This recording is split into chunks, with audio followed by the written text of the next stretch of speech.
Ahmed Omingo Ajeri bends over a motorcycle in Rwebisengo Town Council, Ntoroko District, skillfully carrying out repairs in his workshop.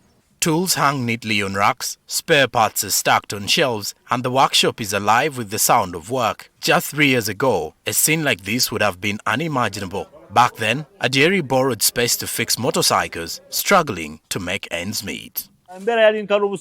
Life was hard before. I was working from someone's compound, completely dependent on others for everything. The year 2021 marked a turning point for Ajeri and his fellow mechanics. Fresh from the devastating effects of COVID-19, they formed the Mechanics Circle. The initial 30 million shillings in seed capital seemed like a fortune to men who had been scrapping on daily earnings of barely 10,000 shillings. Ajeri's first move was unconventional. For a mechanic, he borrowed 2 million shillings and bought 2 heads of cattle. I was afraid of losing the Emyooga money if I invested in a business and it failed. How would I repay the loan? So I chose to invest in cattle. I'd never bought any in my life before. As his mechanical work continued, those 2 cows multiplied to 4. When financial pressures mounted, Ajeri sold 1 calf for 450,000 shillings. That money that carried me through tough times.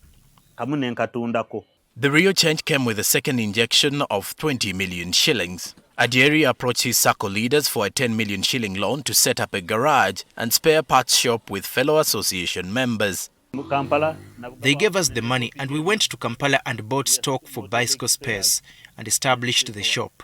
Since then, I've never looked back. Ajeri now earns at least 50,000 shillings daily, 5 times his previous income. More importantly, he has an address. I don't know the owner of this motorcycle personally, but he brought it to me because my workshop is now known in the area.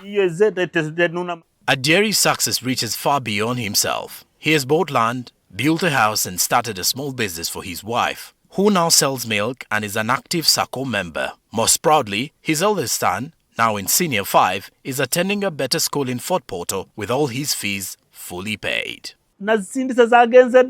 I moved him from a local school here at Rwebisengo to Fort Portal to give him a better education. And I've fully paid his fees for this term, down to 0 balance.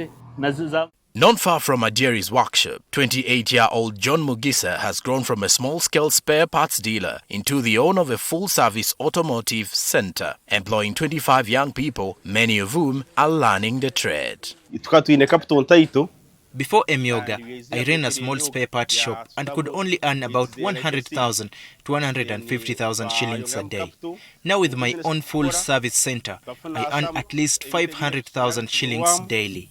His 4 million shilling loan enabled him to diversify dramatically. Today, his business encompasses motorcycle repair, spare parts sales, gas services and welding. The transformation from a single spare parts counter to a multi-service automotive center represents more than business growth. It's become a training ground for Ntoroko's next generation of mechanics.